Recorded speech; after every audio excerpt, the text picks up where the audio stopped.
Good morning, good afternoon, good evening, whatever the time may be, wherever you are. Welcome to Matthew Explores, and this is History in a Pint, where a pint in a local pub is always close to history. Today we are at the Royal Oaken Castle, located in the village of Pevensey, East Sussex, just on the outskirts of Eastbourne. However, before we head inside, we are going to wander to some nearby places of historical interest. So here we go. First on our list, we are heading a few hundred metres east to Pevensey Courthouse and Gaol. Nestled on Pevensey High Street, just a minute's walk from the medieval castle, stands the Grade II listed Pevensey Courthouse. Originally completed around 1540, it replaced an earlier 14th century building. The courtroom, dominated by a 17th century timber ceiling and the rare example of the royal coat of arms from the reign of William and Mary. The courtroom retains its docks and benches unused since approximately 1886, when formal court hearings ended here. The benches in the courtroom were actually originally school desks and include inkwells if you look closely at them. Displayed inside the building are historical artefacts, seals dating from 1230 belonging to the Cinque Ports borough, official weights and measures, and a hand-embroidered Bayeux tapestry replica depicting William the Conqueror's landing at Pevensey in 1066. Beneath the courtroom lies the gaol, likely dating from the early 17th century. Attached directly below, it contains 2 cells and an exercise yard. Modernised around 1830 and complete with a robing room and entrance port added during the Georgian-era renovation. The gaol, primarily used to lock up petty offenders awaiting trial, did sometimes hold people for a few weeks. Prisoners, though, were usually transferred to Lewis House of Correction.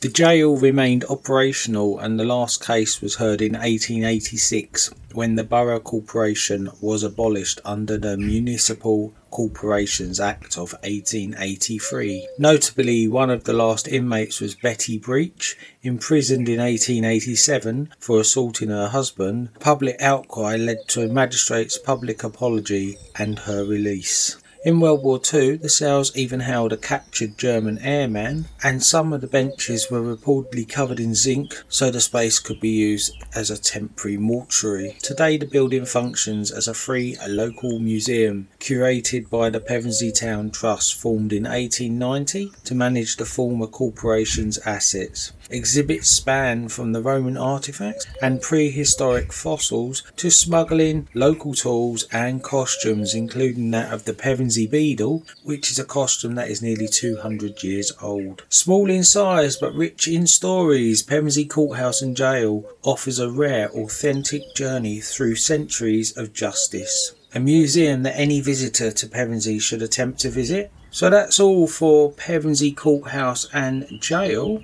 We are now heading back towards the Royal Oaken Castle, and our next stop on this whistle-stop tour is Pevensey Castle, sited on the boundary between the villages of Pevensey and Westham. The castle provides us with over 1700 years of drama. It's a window into the past. It all started out around AD 290. when the Romans built a fort called Anderitium. Although I'm not going to call it Anderitium, I'm going to call it by its more commonly used name, as I'm able to say that one a bit clearer, and that's Anderida. It was built as part of a chain of coastal forts defending Britain from pirate raids and foreign invaders. Picture this: the fort sat on a low peninsula surrounded on three sides by a tidal lagoon and marshland.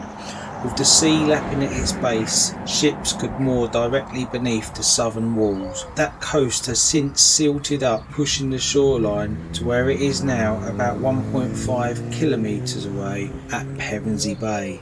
The fort has an oval curtain wall nearly 9 metres high and 4 metres thick, and this is the largest, best preserved of any late Roman fort in Britain. The D-shaped towers project outwards, and inside the foundations were piles made from trees, and the tree rings dated the fort to around AD 290, possibly under Emperors Carus and Electors, who needed to secure the coast against invaders. Fast forward to AD 491, when Saxons besieged and destroyed the fort. The defenders were slaughtered and Anderida lay abandoned for centuries, its name evolving into Androcesta and the nearby forest called Andreswield. Then in 1042, it's believed that Harold Godwinson, better known to us as Harold II of England, dug defensive ditches within the ruins, and in late September 1066, William the Conqueror and his fleet landed at Pevensey Bay and camped inside the Roman walls before marching on to Hastings to change the course of British history. If anyone's interested on the landings at Pevensey Bay, I have made an earlier video about this. I'll link it in the description. The Norman overlords, particularly Robert of Mortain, William's half-brother, used the Roman battlements as a foundation, and by 1100 a stone keep and inner bailey stood firm inside the ancient Roman enclosure. Knights and barons returned for more sieges in 1088, 1147, 1264-65 and even in 1399, though the castle was never breached. By the 16th century, it was largely abandoned, but in 1587, Queen Elizabeth I ordered repairs to guard against the Spanish threat. Even centuries later, in World War II, the site was pressed back into action. British Home Guard, Canadian and even US airmen dug pillboxes and machine gun posts into the old walls, camouflaged so cleverly you can only spot them if you know where to look. Today the site is cared for by English Heritage. Visitors can retrace Roman footprints, wander the medieval towers, explore the dungeons and imagine the harbour now long gone beneath the marshes. From a Roman naval stronghold by the sea to a medieval fortress, a Tudor lookout point to a World War II sentinel, Pevensey Castle truly commands 2,000 years of coastal drama. And that's it for Pevensey Castle. Next time you're in the area, why not make a visit there? On to our next destination today. Now we are heading west past the castle, and welcome to the village of Weston, a village with hidden history beneath its ponds and red-tiled homes. In the mid to late 19th century, local brickmakers, especially the Dan family, dug out layers of clay from the fields between Weston village and the new railway station built in 1846. Those brick earth pits soon became ponds, once left to fill with rain and groundwater. The 1875 OS map even shows the two ponds labelled Brickfields on that site. One of those lakes later became the heart of the popular local attraction, the Floral Retreat or Pevensey Pleasure Grounds, established in the 1880s. Run by Jess Dan, a brickmaker turned market gardener and builder, the site was transformed into formal lawns, tennis courts, croquet pitches and even a fishing lake, and by 1886,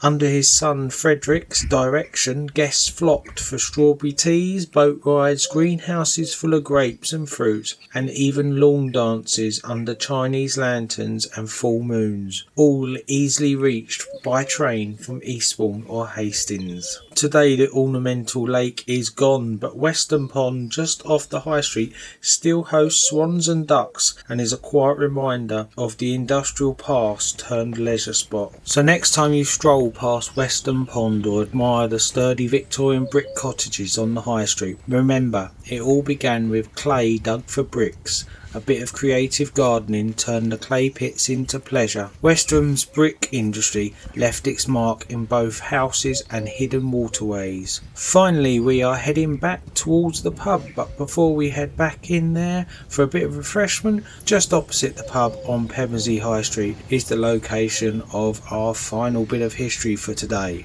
Meet the Mint House. A stunning Grade 2 listed Tudor timber hall perched beside Pevensey Castle's east gate, built around 1525 to 1530. It's often labelled the Mint House, although this name was added a lot later. Scholars think it began life as hospitium, Latin relating to a place supplying hospitality or shelter, or a town hall, although it was never actually a mint. Treeving dating confirms the main hall and kitchen's oak timbers date from the mid 1520s to early 1530s, while linking its cross wing to around 1560-1570 during Pevensey's prosperous 16th century heyday. By the late 16th and early 17th century, the building had become a fashionable residence, converted into rooms with fireplaces, plastered walls and ornate decor, reflecting both wealth and the booming iron trade economy in the Sussex Weald. A later addition in the 19th century was the orangery or glass house, likely added around the 1890s, used to grow exotic flowers and herbs as part of the market garden venture under William Herman. In the 20th century, the building was split into 3 cottages, then bought and reunited in 1908. From 2021, the Friends of Mint House charity has led a restoration mission with a National Lottery Heritage Fund grant of $86,000 awarded in February 2024